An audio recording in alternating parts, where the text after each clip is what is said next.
Welcome to study with me. आज आज का जो सेशन है वो बहुत इम्पोर्टेंट होने वाला है, क्योंकि लास्ट सेशन में हमने मुराल पेंटिंग्स को हमने शुरू किया था और इसी का ये पार्ट 2 है ये, जहाँ आज हम जो मुराल पेंटिंग्स है उसको हम लोग पूरी तरीके से कवर कर देंगे। पिछले क्लास में एक क्लास में कवर नहीं हो पाया था, क्योंकि पिछले क्लास में ही मैंने सिलेबस पूरा डिस्कस किया था जीएस पेपर 1 का, और इसी का जीएस पेपर 1 में ही अगर बात करें तो जीएस पेपर 1 का पहला जो टॉपिक था वो इंडियन कल्चर पर बेस्ड था। तो उसी में पहला टॉपिक जो था वो था मुराल पेंटिंग्स। ठीक है, तो मुराल पेंटिंग्स को हमने शुरू किया था लास्ट क्लास में, और उसी को आज हम लोग आगे बढ़ाते हुए आज पूरा मुराल पेंटिंग्स को हम लोग कवर कर देंगे। तो मुराल पेंटिंग्स क्या है, मैंने पिछले क्लास में बता दिया था कि ये एक लार्ज पेंटिंग्स होता है जो कि डायरेक्टली वॉल पे या सीलिंग पे बनाया जाता है। ये हमने डिस्कस किया था, और इसका डेट हमने मुराल पेंटिंग्स का जो इंडिया का जो डेट है वो है 2nd सेंचुरी बीसी से 8 से लेकर 10th सेंचुरी एडी तक का है। ये हमने डिस्कस किया था। कहाँ कहाँ से मिला है ये मुराल पेंटिंग वो मैंने बताया था कि अजंता, बाग, सीतन वशल और अरमा मलाई केव और रावण छाया रॉक शेल्टर और कैलाशनाथ टेम्पल जो कि एलोरा केव्स में है, यहाँ से मुराल पेंटिंग्स हमें देखने को मिलता है। ये हमने डिस्कस कर लिया था। और ये जो पेंटिंग्स है इसमें कौन कौन से रिलीजन को दर्शाया जाता है, जिसमें कि बुद्धिज्म, जैनिज्म और हिंदुइज्म, ये 3 रिलीजन को दर्शाया जाता है, ये हमने डिस्कस कर लिया था। और हमने डिस्कस किया था कि अजंता पेंटिंग्स जो है वो एकमात्र ऐसी सर्वाइविंग एग्जाम्पल्स है पेंटिंग का जो कि 1st सेंचुरी बीसी से लेकर और 5th सेंचुरी सी तक का है। और इस सब्जेक्ट मैटर अगर हम लोग डिस्कस करें तो इन पेंटिंग्स में ज़्यादातर जो है वो बुद्धिस्ट का रिलीजन को दिखाने की कोशिश की गई है। अगर एक्सेप्ट करें कि सिर्फ डेकोरेटिव पैटर्न्स जो सीलिंग और पिलर्स में, उसको छोड़कर ज़्यादातर चीज़ें जो है वो बुद्धिस्ट रिलीजन को इसमें दिखाने की कोशिश की गई है अजंता पेंटिंग्स में। ठीक है, जो कि एसोसिएटेड है जटाका, जो कि collection of stones recording the previous birth of the Lord Buddha. ठीक है, ये सब चीज़ें यहाँ पे दिखाने की कोशिश की गई है। आगे अगर हम लोग कुछ बात करें इसी में, तो अर्लीस्ट जो पेंटिंग है अजंता की वो केव नंबर 9 और 10 में हमें देखने को मिलती है। ये केव नंबर 9 से मतलब है कि अजंता जो है केव जो है उसमें कई सारे केव्स हैं। ठीक है, तो इन्हीं को नंबर्स कर दिया गया है कि ये पहला नंबर केव है, ये दूसरा है, ये 9 है, ये 10 है। इसी तरह से नंबर्स दे दिए गए हैं ताकि आसानी से आइडेंटिफाई हो सके पेंटिंग्स वगैरह। ठीक है, तो उसी में से जो 9वां नंबर का और 10वां नंबर का केव है वो सबसे अर्लीस्ट पेंटिंग उसमें देखने को मिलती है। ठीक है, of which the only surviving one is a group of the left wall of cave 10। Cave 10 के लेफ्ट वॉल में एकमात्र ऐसी सर्वाइविंग पेंटिंग हमें देखने को वहाँ पे मिल जाएगी। और this portrays a king with attendance in front of a tree decade with flags. और यहाँ पे इसमें क्या पोर्ट्रे किया गया है कि एक किंग है जो कि अपने अटेंडेंट के साथ एक पेड़ के नीचे फ्लैग लेके वहाँ पे है, वो चीज़ दिखाया गया है इसमें। ठीक है, और the king has come to the sacred Bodhi tree. और जो किंग है वो स्केर्ड है, वो डर रहा है, किससे? स्केर्ड बोधि ट्री से वो have of fulfilling some vow connected with the prince who is attending close to the king. ठीक है, the painting of Bodhisattva Padmapani from cave 1। Cave 1 की बात कर हो रही है, तो केव 1 में बोधिसत्व पद्मावनी की पेंटिंग बनी हुई है जो कि एक मास्टरपीस बोला जा सकता है अजंता पेंटिंग्स में, जो कि एग्जीक्यूट की गई थी। अब पता लगाया गया था इसके बारे में in the late 6th century CE में। और ये जो है बहुत ही ब्यूटीफुली ऑर्नामेंटेड फिगर है ये, जिसमें मोर देन लाइफ साइज दिखाया गया है and is shown stopping slightly and holding his right hand a lotus flower. और इस फोटो के में देखा जाए तो जो ये पेंटिंग है इसमें राइट हैंड में एक लोटस फ्लावर भी हमें देखने को मिल जाता है। पेंटिंग देखना चाह रहे हैं तो ये देखिए पेंटिंग है ये, इसमें क्या है कि राइट हैंड में देखिए यहाँ पे लोटस पकड़े हुए हैं। इस तरह से बहुत ही बड़ी पेंटिंग बनाई गई थी। तो ये थी अजंता की बोधिसत्व पद्मावनी की पेंटिंग, जो कि इसको एग्जिबिट कब किया गया था? 6th सेंचुरी सी में। ठीक है, देखिए। ठीक है, नेक्स्ट अगर हम लोग बात करें तो इन केव नंबर 17 की अगर हम लोग बात करें तो जो painted probably in Circa 6th century CE is a painting representing Buddha's visit to the door of Yasodhara's adobe in the city of Kapilvastu, while she herself has come out with her son Rahula to meet the great king. Cave number 17 में जो painting बनाई गई है वो 6 century C की है और मतलब उस समय मिली थी। और ये पेंटिंग जो है ये क्या रिप्रेजेंट करती है कि बुद्धा जो है वो विजिट करते हैं यशोधरा के डोर को विजिट करते हैं जो कि कपिलवस्तु सिटी में है, और वहाँ पे वो उनके साथ है उनका सन राहुला जो कि ग्रेट किंग को मिलने के लिए गया है। ठीक है, ये पेंटिंग के द्वारा दर्शाया गया है, यानी कि कहानी के तौर पर कहानी दर्शाई जाती थी पेंटिंग के रूप में। ठीक है, पेंटिंग बनाई जाती थी कुछ टॉपिक कुछ कहानियों को ध्यान में रखकर, ठीक है, जो आसपास होती थी। ए ब्यूटीफुल डेपिक्शन, वैसे ही एक beautiful depiction of A feminine beauty is the painting of Maya Devi the mother of the Buddha. और एक ब्यूटीफुल डेपिक्शन दिखाया गया, मतलब वुमेन का एक सौंदर्य रूप दिखाया गया पेंटिंग के तौर पर। किसकी पेंटिंग बनाई गई? माया देवी की, जो कि बुद्धा की मदर थी, बुद्धा की माँ थी। ठीक है, आगे देखते हैं। अलॉन्ग साइड, दूसरी ओर, दिस बुद्धिस्ट पेंटिंग जो है there are also a few Brahmanical figures, इसमें कुछ ब्राह्मिकल फिगर्स भी देखने को मिले हैं जो कि जैसे कि आइकॉनिक इंटरेस्ट, जैसे इंद्रा जो कि एक हिंदू डिविनिटी है, इंद्रा जो वो हिंदू के गॉड हैं, is depicted flying amid clouds together with celestial nymphs holding musical instrument. Indra जो है वो फ्लाइंग करते हुए दिखाई दे जा रहे हैं क्लाउड्स के बीच में, और उनके साथ साथ कुछ म्यूजिकल इंस्ट्रूमेंट भी वो पकड़े हुए हैं। तो इस तरह से पेंटिंग्स दिखाई गई हैं, यानी कि बुद्धिज्म के साथ साथ हिंदुइज्म का भी यहाँ पे पेंटिंग जो है वो ध्यान में रखकर बनाई गई, हिंदू रिलीजन को भी ध्यान में रखकर।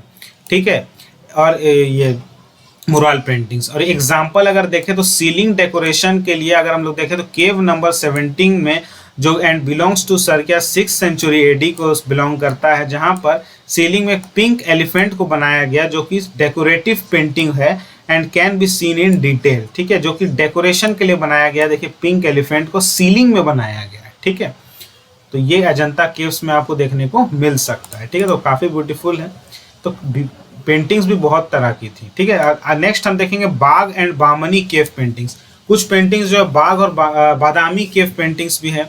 जो पेंटिंग्स है फ्रॉम बाग केव्स से जो मिली है, जो कि मध्य प्रदेश में है, ये वैसी ही पेंटिंग है। पेंटिंग है those paintings of Ajanta and cave, Ajanta के केव नंबर 1 और 2 में जिस तरह की पेंटिंग है उसी पैटर्न में बाग केव्स में पेंटिंग देखने को मिली है, जो कि मध्य प्रदेश में है।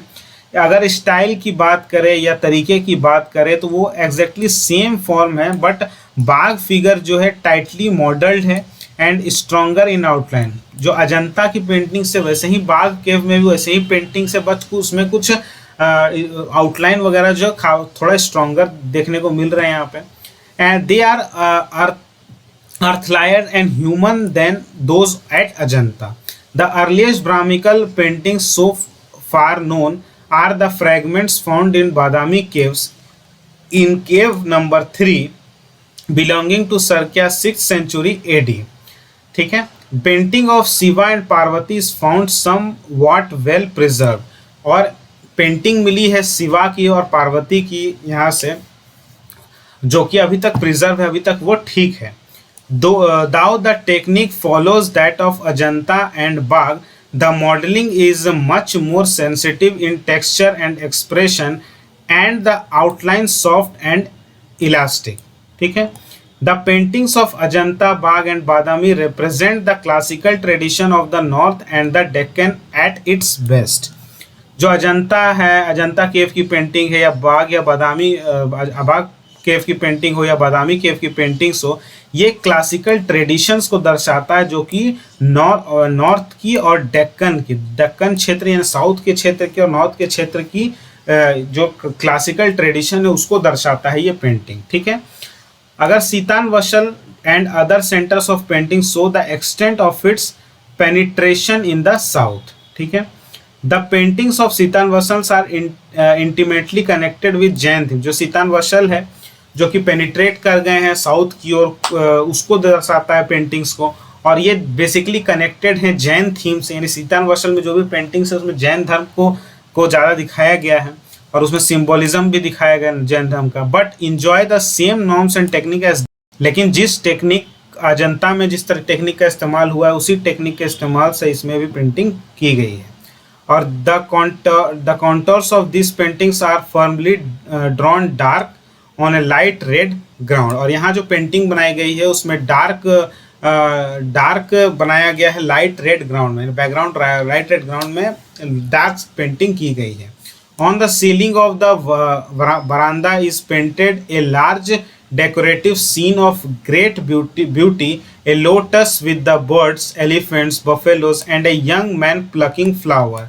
और जो बरामदा के सीलिंग में जो पेंटिंग बनाई गई है उसमें कई सारे ग्रेट ब्यूटी को दिखाया गया है, लोटस को दिखाया गया जो कि पूल में है विथ बर्ड, एलिफेंट, बफेलोज और एक यंग मैन जो है वो फूल तोड़ रहा है उसको दिखाया गया है पेंटिंग्स में। ठीक है, तो काफ़ी ज़्यादा अट्रैक्टिव और ब्यूटीफुल पेंटिंग्स बनाई जाती थी। ये देखिए लॉर्ड शिवा है और पार्वती जी की पेंटिंग अभी भी प्रिजर्व है वहाँ के सीलिंग्स वगैरह में या वॉल में, जो कि अभी तक बचे। थोड़े मोड़े वहाँ पे दीवार वगैरह टूट गए हैं, क्रैक आए हैं, लेकिन अभी भी वो पेंटिंग काफ़ी क्लियर दिखाई पड़ रही है, काफ़ी क्लियर समझ में आ रहा है कि ये लॉर्ड शिवा हैं और ये माता पार्वती है, तो इनके अभी भी प्रिजर्व है वहाँ पे। ठीक है, और ये कहाँ पे मिली है? बाघ केव के अंदर में ये पेंटिंग मिली है, तो ये भी जानना थोड़ी ज़रूरी हो जाता है हमारे लिए। ठीक है, आगे देखेंगे तो ये number of Hindu, Buddhist and Jain temples were exhibited from Ellora between the 8th and 10th century AD from the living rocks.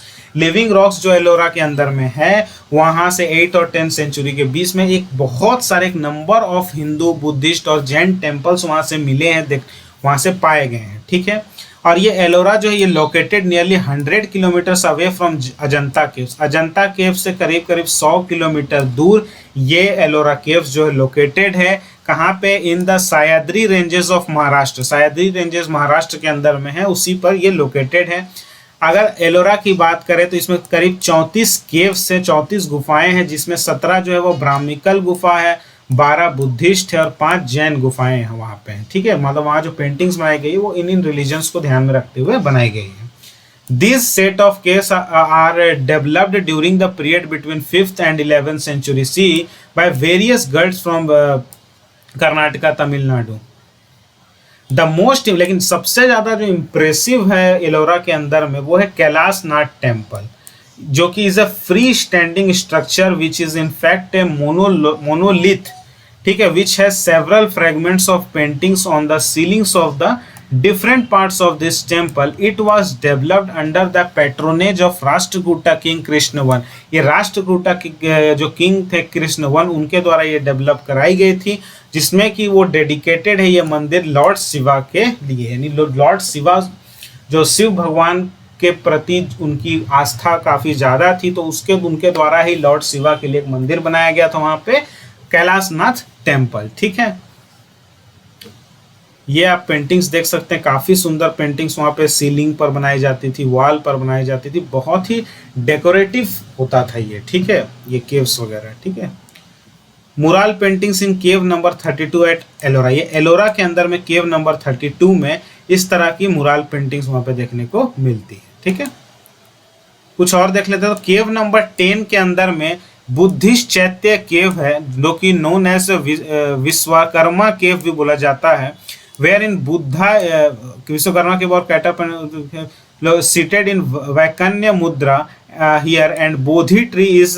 कार्वेटेड at his back. यानी बैक में बोधि ट्री है और सामने वो एक वैकन्य मुद्रा में, एक आस्था की मुद्रा में वो बैठे हुए, इस तरह से वो दिखाया गया है बुद्धा को, जो कि वहाँ बैठ के अपनी ध्यान मग्न में है। ठीक है, तो इस तरह की पेंटिंग्स जो है वो वहाँ पे देखने को मिली है केव नंबर 10 से। केव नंबर 14 से क्या मिला है? तो रावण की काही। ठीक है, रावण की खाई, रावण की खाई, इस तरह के थीम से वहाँ मिला है। केव नंबर 15 से 10 अवतार टेम्पल मिला है। दो फेमस जैन केव्स मिले हैं, इंद्र सभा और जगन्नाथ सभा। 2 फेमस जैन केव्स भी हैं, एक का नाम है इंद्र सभा, एक का नाम है जगन्नाथ सभा। इंद्र सभा जो है केव नंबर 32 से और जगन्नाथ सभा केव नंबर 33 से ये मिला है। ठीक है, आगे हम लोग बात करते हैं बादामी केव पेंटिंग्स की।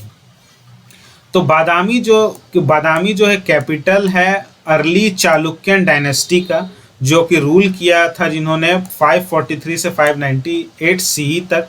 ये जो इंस्क्रिप्शन है, ये जो इंस्क्रिप्शन है केव नंबर 4 में मेंशन है, जो कि डेट अगर हम लोग देखें तो 578 से 579 सीई के बीच में है, जो कि डिस्क्राइब करता है the beauty of the cave and includes the dedication of the image of Vishnu.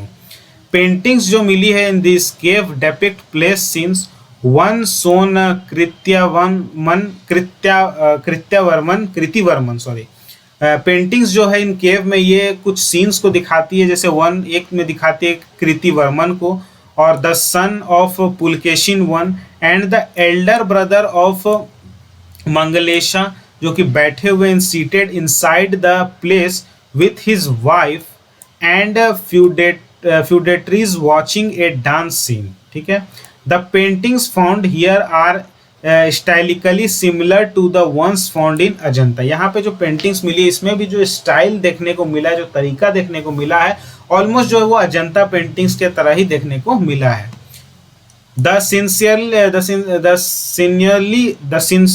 synonymously drawn lines, fluid forms and compact comparison exemplify the proficiency and maturity the artists had achieved in the 6th century CE। तो ये था बादामी cave paintings के बारे में। देखिए करीब करीब आपको सेम उसी पैटर्न्स में पेंटिंग्स देखने को मिल जाती है। ठीक है, तो ये पेंटिंग्स जो है बादामी केव के अंदर में ये पेंटिंग्स है। ठीक है, अगला है चोला किंग्स के समय में क्या पेंटिंग्स वगैरह थी वो देख लेते हैं। तो the Pallava kings who succeeded the Chalukya kings in part of south India were great patrons of arts. ठीक है,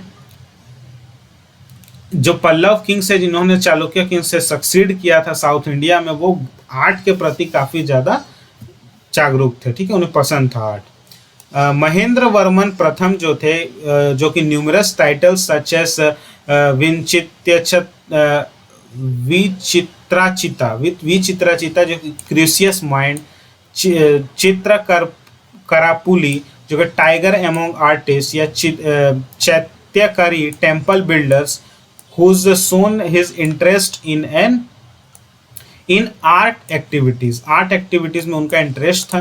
ठीक है, जो पेंटिंग्स थी in the temples were done at his initiative through only fragment remains. ठीक है, जो कि फ्रेगमेंट रिमेन्स थे उनके द्वारा ही पेंटिंग्स वगैरह बनाई गई थी। ठीक है, द पन्ना मलाई figures of a female divinity is drawn gracefully.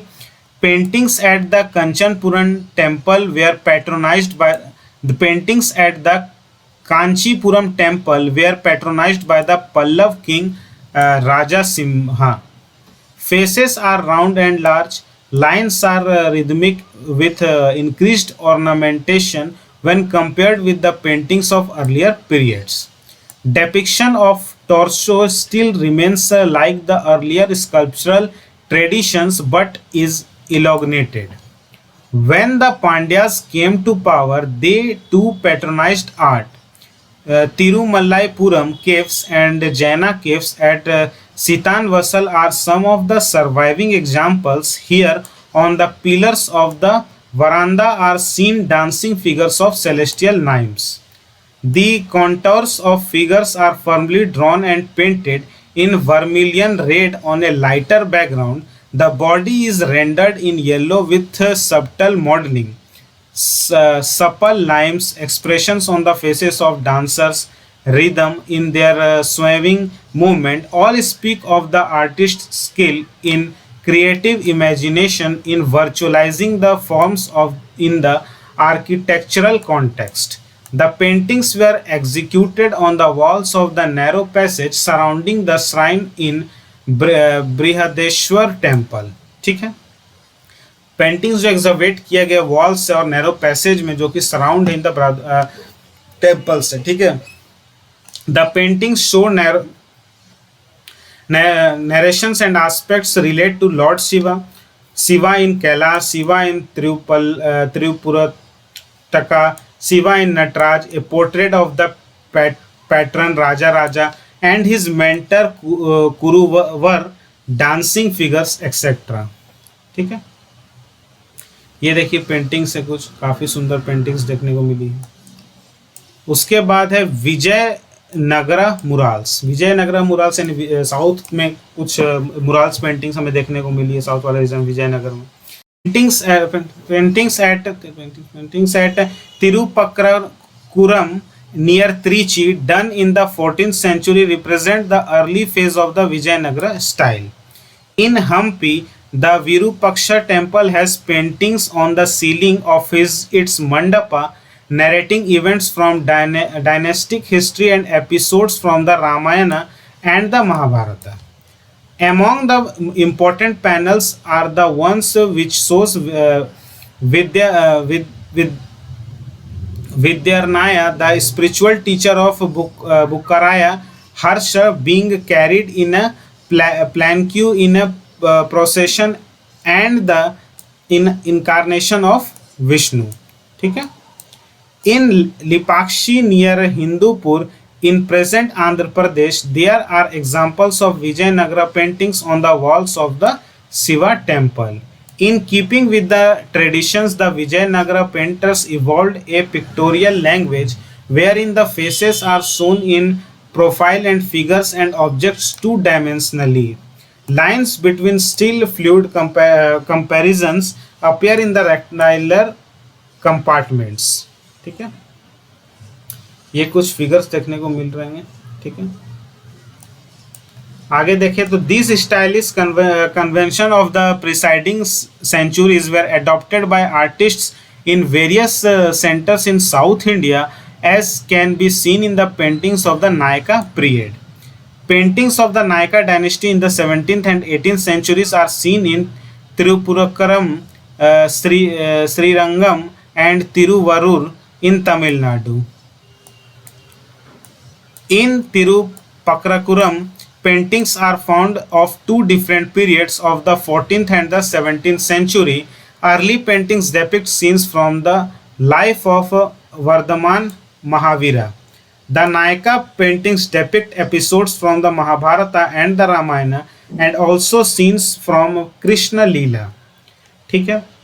In Chidambaram, there are panels of paintings narrating stories related to the Shiva and Vishnu. Shiva as Bhikshatana Murti, Vishnu as Mohini, etc. The example cited above suggested that Nayaka paintings are more or less an extension of the Vijayanagara style with minor regional modifications and incorporations. The paintings of Nataraja at Tiruvallanjuli is a good example. ठीक है. Next है कुछ Kerala murals की. तो Kerala painters जो है during the period of the 16th during the period from the 16th 18th century evolved a pictorial language and technique of their own while discriminately adopting certain stylistic elements from Nayaka and Vijayanagara schools. ठीक है. The painters evolved a language taking cues from contemporary traditions like Kathakali and Kalam Ejuthu ritual floor paintings Kerala using vibrant and luminous colors representing human figures in three-dimensionality. The artist seems to have also derived source from oral traditions and local versions of the Ramayana and the Mahabharata for painted narrations. More than 60 sites have been found with mural paintings which include three places: Dutch Place in Kochi, Krishnapuram Place in Kayamkulam and Padambhapuram Place. Among the sites, one can see the mature phase of Kerala's mural paintings. Traditions are Pundrakapuram Krishna Temple, Panyarkavu, Tirukodithanam, Triprayar Srigram Temple and Trisur. क्या है ये? एक second. Thrissur वदायकुथनम temple. ठीक है. ये था पूरा mural paintings का, जो कि बेसिकली सारे मुराल पेंटिंग्स जो है लगभग थोड़े बहुत, किसी में बॉर्डर आउटलाइन वगैरह किसी में स्ट्रॉन्गर है, थोड़े मोड़े का फर्क है, लेकिन ऑलमोस्ट सब में सेम है। इसमें कुछ बातें ध्यान में रखने वाली है कि मुराल पेंटिंग्स जो है वो वॉलिंग्स में बनाई जाती थी, और ये जो पेंटिंग्स होती थी काफ़ी बड़ी बड़ी पेंटिंग्स होती थी, और ये जो पाई गई हैं अजंता केव्स के अंदर से पाई गई हैं, और एलोरा केव्स के अंदर से पाई गई है, और बाघा केव्स, बादामी केव, कायम कुलम, और कौन कौन से केव्स थे, एक सेकेंड, हाँ, सीतान वसल से, अर्मामलाई केव्स, रावण चैत्य रॉक शेल्टर से पाई गई हैं। और बेसिकली इसमें 3 रिलीजन को ध्यान में रखा गया इस पेंटिंग में, हिंदुइज्म, बुद्धिज्म, जैनिज्म और हिंदुइज्म को, और बुद्धा के लाइफ स्टाइल को दिखाया गया है।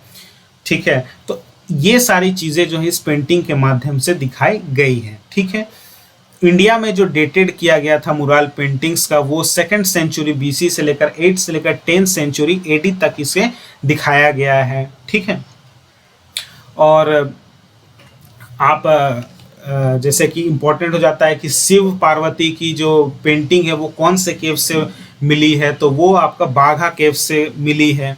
कब मिली है, तो वो सारी चीज़ें आप यहाँ से ऑलमोस्ट देख सकते हैं। ठीक है, ये सारी चीज़ें जो हैं आप थोड़े रिवाइज करेंगे, रिवाइज करने से ही ये सारी चीज़ें आपको पता चलेगी, याद रहेगी। तो आई होप आपको मुराल पेंटिंग का जो टॉपिक है वो पूरी तरीके से क्लियर हो गया होगा, समझ में आ गया होगा। एक बार रिवाइज करेंगे तो और ज़्यादा क्लैरिटी मिलेगी। एक बार में नहीं समझ में आया तो इसको 2 बार देखिए, लेकिन इस टॉपिक को कवर कीजिए, क्योंकि आर्ट एंड कल्चर जो है काफ़ी ज़्यादा पेशेंस मांगता है, काफ़ी ज़्यादा फोकस मांगता है, लेकिन एक बार इसे कंप्लीट कर लीजिएगा तो आपका ये पूरा कंप्लीट हो जाएगा। ठीक है, तो आई होप आपको ये वाला टॉपिक पूरा समझ में आया होगा, यानी कि मुराल पेंटिंग्स जो है ये वाला टॉपिक हमारा ये ख़त्म होता है। तो हमने 2 क्लास में इसे ख़त्म किया, क्योंकि पहला क्लास इसीलिए एक ही क्लास में हो जाता है, लेकिन पहला क्लास में मैंने सिलेबस को कवर किया था कि आखिर GS 1 के अंदर में हमें कौन कौन से टॉपिक पढ़ने वो मैंने बताया था, इसीलिए थोड़ा सा उसमें 2 क्लास लग गए। लेकिन ये सिर्फ 1 क्लास का टॉपिक था, आपको समझना था, बाद बाकी रिवाइज भी करना है इसे मुराल पेंटिंग्स पे। नेक्स्ट क्लास जो हमारा होगा उसमें हम लोग मिनिएचर पेंटिंग्स को पढ़ेंगे, और इस तरह से हम लोग सारे टॉपिक्स को कवर करते जाएंगे। और ये वाला जो टॉपिक है हमारा, ये फर्स्ट टॉपिक है, ये जो फर्स्ट टॉपिक है इसी के अंदर में हमारा ये सारा आता है। ये खत्म होने के बाद नेक्स्ट जो है होगा हमारा, हम लोग इसी तरह से पूरे GS 1, GS 2, GS 3 और GS 4 को पूरी तरीके से कवर करेंगे। तो आप लोग बने रहिए चैनल में, और होप करता हूँ कि आपको मुराल पेंटिंग्स पूरी तरीके से क्लियर हुई होगी। वीडियो पसंद आता है तो वीडियो को लाइक करिए, चैनल को सब्सक्राइब करिए, और सब्सक्राइब करने के साथ साथ बेल आइकन को दबाइए, और भी लोगों तक ये वीडियो को पहुंचाइए ताकि सभी को इसका फ़ायदा हो सके। मिलता हूं आपसे नेक्स्ट लेक्चर में, तब तक के लिए जय हिंद।